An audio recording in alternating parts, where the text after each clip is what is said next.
Bonsoir, mesdames et messieurs, bienvenue dans ce journal. C'est parti depuis ce matin pour le 4e sommet Union européenne-Afrique. La rencontre réunit jusqu'à demain les dirigeants africains et européens autour du thème investir dans les personnes pour la prospérité et la paix. Les participants discutent de différents sujets dont la paix, la sécurité, les investissements et les migrations. Compte rendu, Ibrahima Traoré.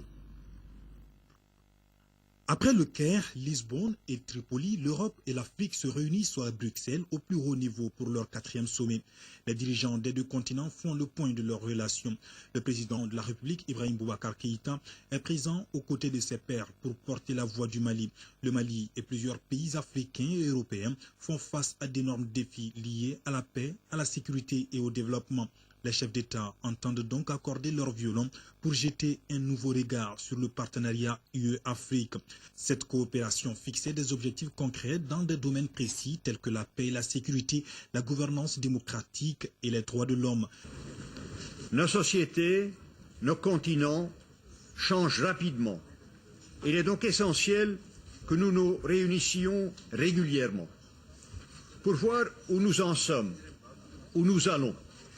Et aussi pour prendre du recul, peut-être même pour s'affranchir de la vision passée que nous avions de l'autre et de nous-mêmes.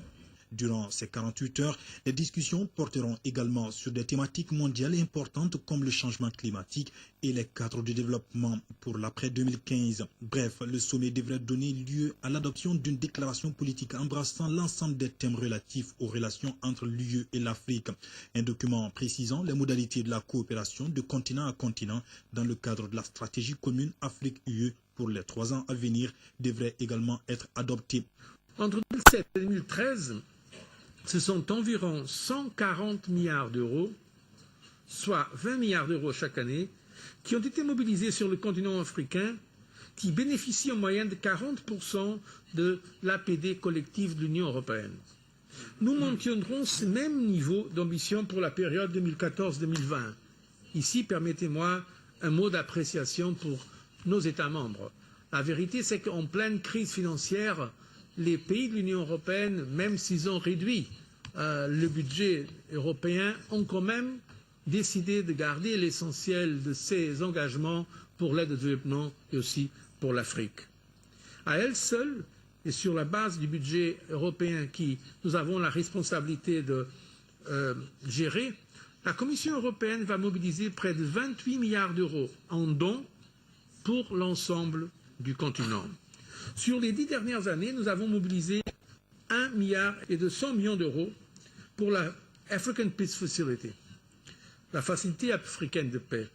Je suis heureux de pouvoir annoncer aujourd'hui que près de 800 millions d'euros seront mobilisables pour les 3 prochaines années.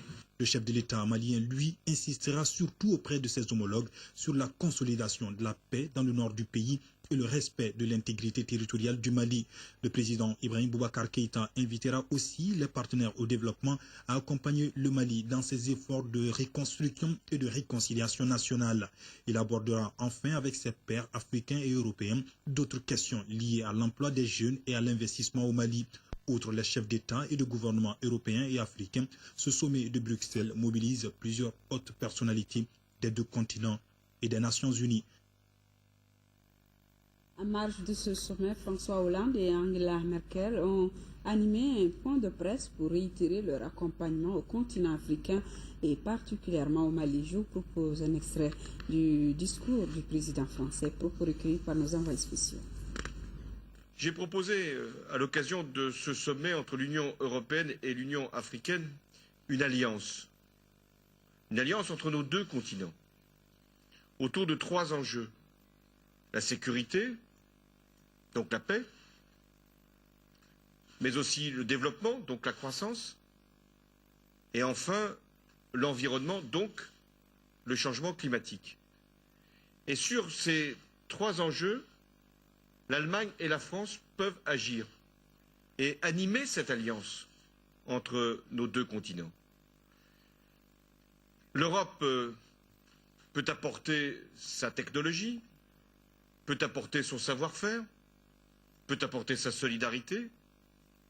L'Europe peut apporter aussi, et elle en a fait la démonstration, ces derniers mois ses forces armées pour éviter des conflits, des massacres ou pour lutter contre le terrorisme.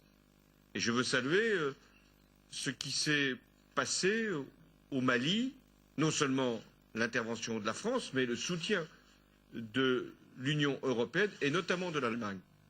Je me souviens d'un déplacement que j'avais fait à Berlin, où nous avions parlé avec la chancelière comment nous pouvions agir ensemble.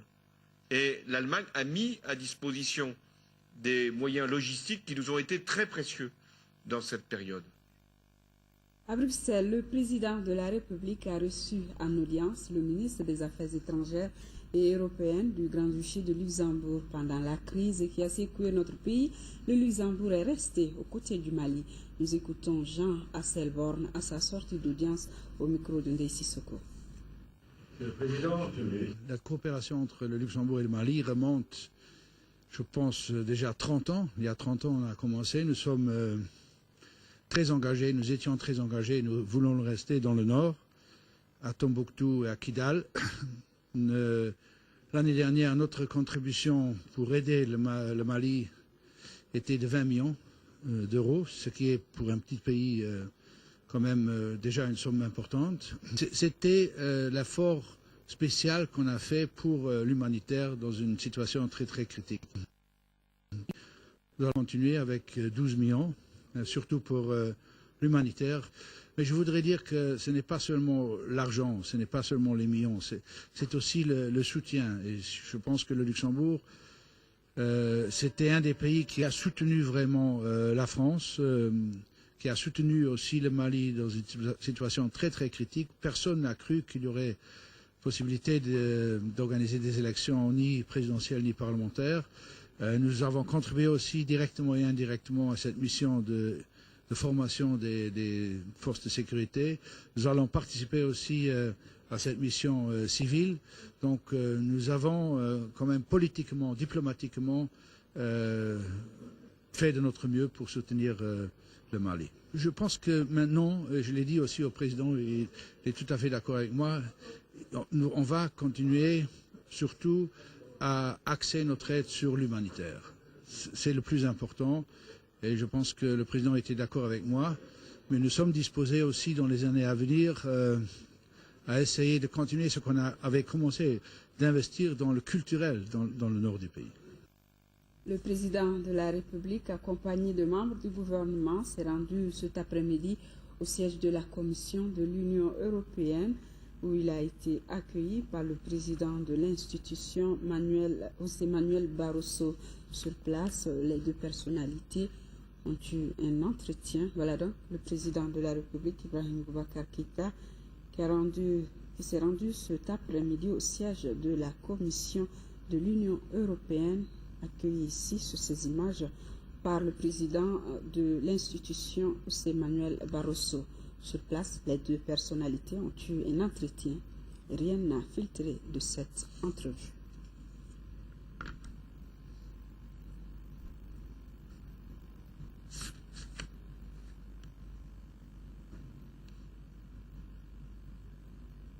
Ce forum économique UE-Afrique mobilise dans la capitale belge 500 participants.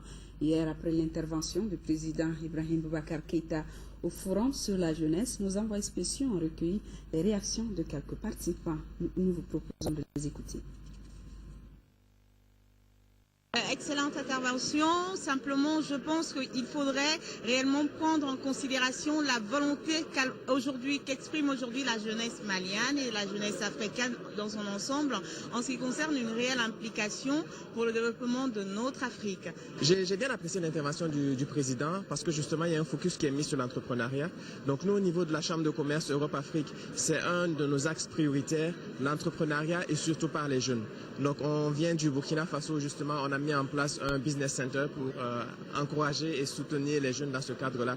Et je pense que cette initiative et ces différents programmes qui ont été mentionnés par le chef de l'État sont des points absolument importants. Et donc nous avons l'intention d'appuyer également le gouvernement du Mali dans cette démarche-là, particulièrement en dirigeant le secteur privé étranger intéressés par investir au Mali et aussi soucieux de finalement faciliter ce transfert de compétences entre le secteur privé et les jeunes entrepreneurs.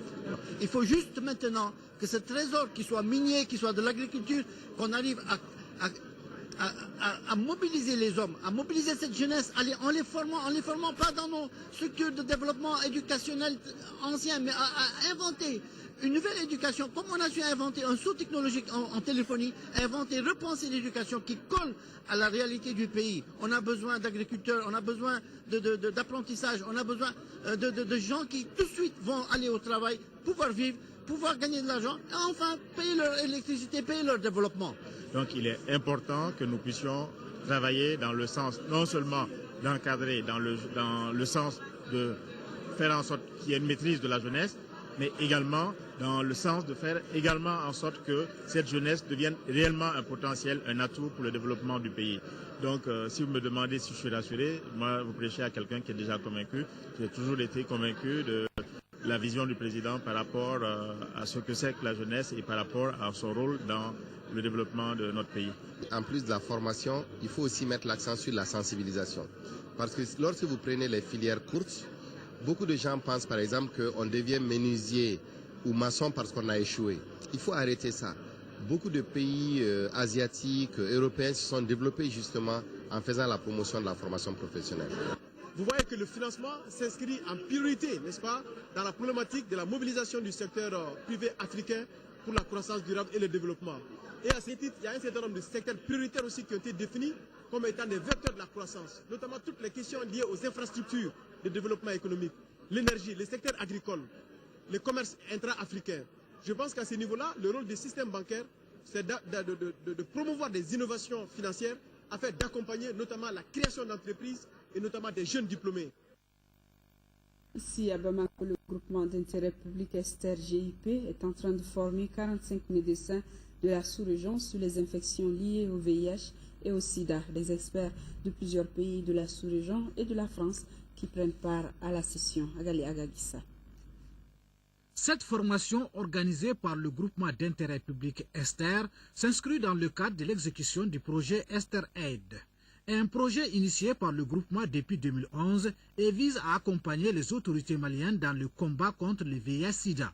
Il s'agit de renforcer les capacités des 45 médecins, pharmaciens, biologistes et autres en matière de suivi des malades. Le Mali est un des 5 pays où nous avons le plus d'équipes et de sites soutenus par le projet. Donc c'était plus économique de se mettre au Mali. Et la formation est axée sur l'organisation et la qualité du travail en équipe pour une très bonne prise en charge clinique des personnes qui vivent avec le VIH. Donc ça va des outils thérapeutiques, médicamenteux et virologiques, jusqu'à l'organisation des soins et en passant par des techniques relativement nouvelles qu'on appelle l'éducation thérapeutique du patient, qui sont mises en œuvre à la fois par les médecins, les pharmaciens, les infirmiers, les psychologues, les médiateurs de santé. C'est un grand avantage que nous tirons de ces ateliers, vu le nombre de Maliens et d'acteurs qui participent.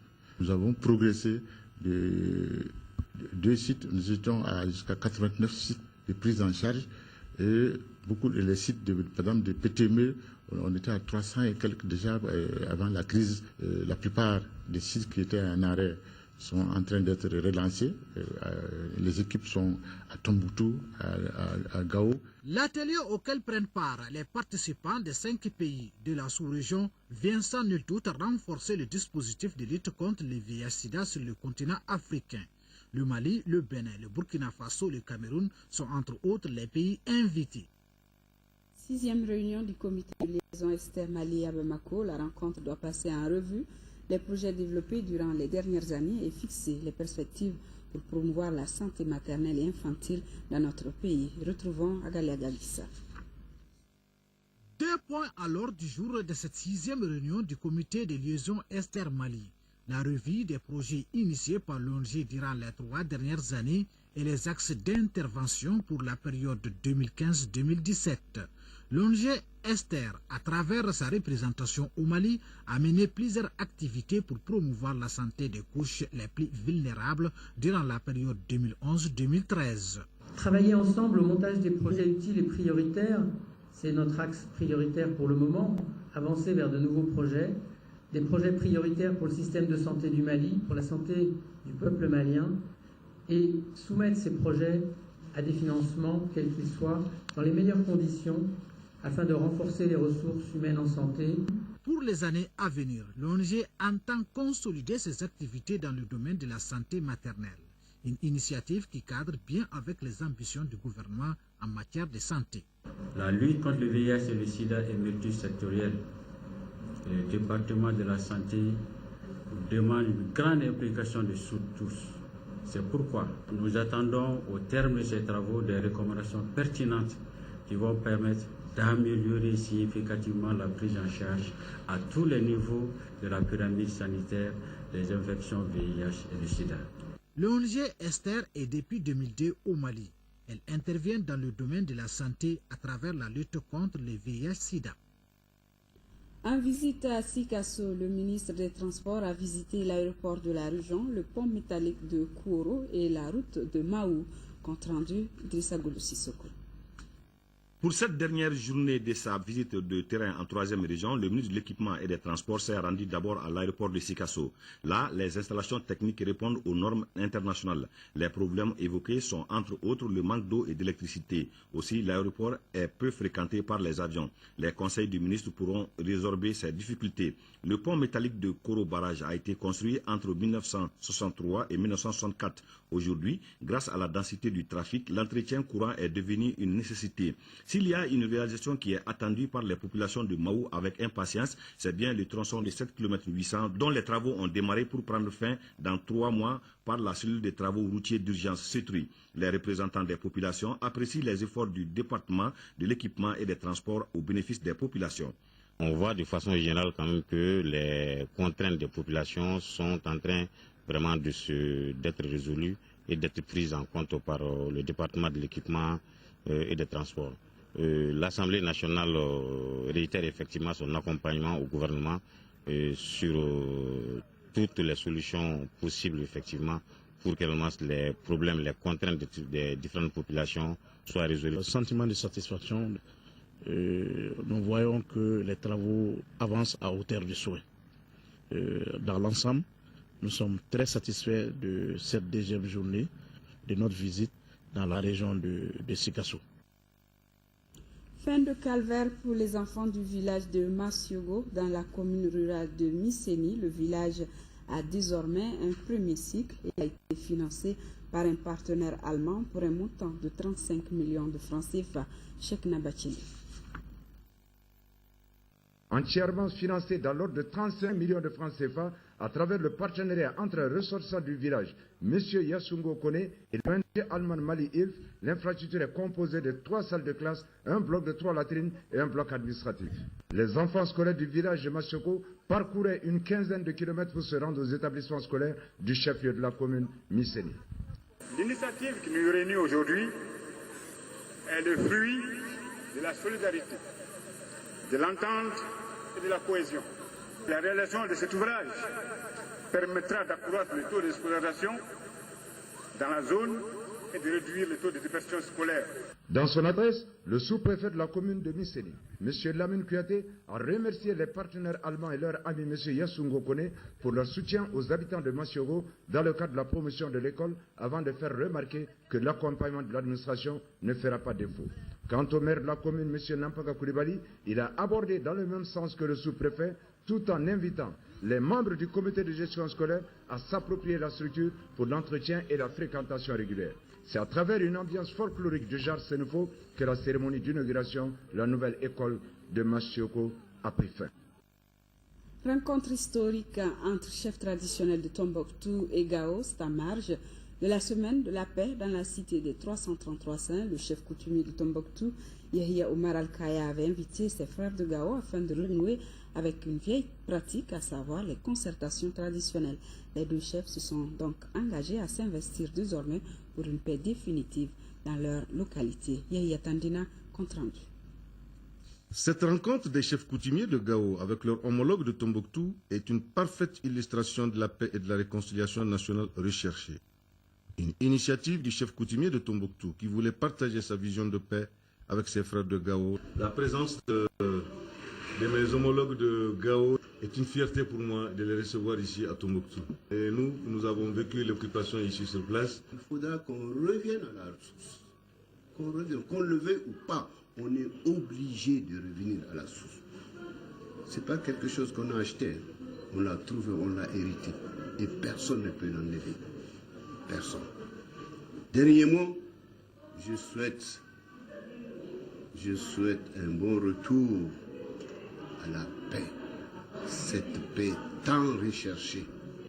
C'est en présence des notables et du conseil de la chefferie traditionnelle que les différentes personnalités se sont engagées à renouer avec les valeurs ancestrales, à savoir les contacts permanents dans la gestion des crises de leurs terroirs respectifs. Nous sommes venus dans la rencontre de réconciliation, la semaine de la réconciliation de Tombouctou. Donc il est obligé dans le cadre de la réconciliation qu'il y ait un travail transversal. Parce que ce travail doit se passer en dehors des rencontres formelles. Parce que si on veut atteindre cet objectif de pouvoir réconcilier nos communautés, de pouvoir atteindre la mission qui nous est confiée par la nation, il est obligé qu'on fasse des rencontres informelles comme celle-là. Les assises de Tombouctou ont ainsi apporté leurs fruits, car depuis 40 ans, un chef traditionnel de Gao ne s'est pas entretenu physiquement avec celui de Tombouctou. Swiss Bullion Company SBC Africa vient de mettre à la disposition de la population de Sitakali dans le cercle de Kenyeba une adduction d'eau réalisée pour près de 22 millions de nos francs. Le ministre de l'Industrie et des Mines a inauguré l'installation vendredi dernier. Nous Sissoko. Un forage équipé de pompes solaires, d'un château d'eau, d'un bassin et de bornes-fontaines, voilà qui constitue cette adduction d'eau sommaire. Elle a été offerte par Swiss Bullion Company SBC Africa à la commune de Sitakili. Ces équipements doivent permettre d'approvisionner la population en eau potable, ce qui va contribuer à la diminution des maladies liées à l'eau. Une telle réalisation d'un coût de 21 870 000 francs CFA par la société Swiss Bullion Company au profit des populations de Sitakili s'inscrit en droite ligne dans la nouvelle vision des nouvelles autorités du Mali dans le cadre d'un développement durable capable d'assurer un avenir meilleur à nos populations pendant et après l'ère de la production aurifère. Cette population pratique l'orpaillage qui nécessite l'utilisation de l'eau dans le traitement. Nul besoin de vous dire quelle importance a ce forage dans la communauté et dans la vie communautaire de Sitakili. Je vous exhorte en conséquence à assurer à ce forage une longue durée de vie en assurant un entretien permanent de ces installations. Un comité de gestion sera mis en place pour veiller au bon fonctionnement de ce point d'eau.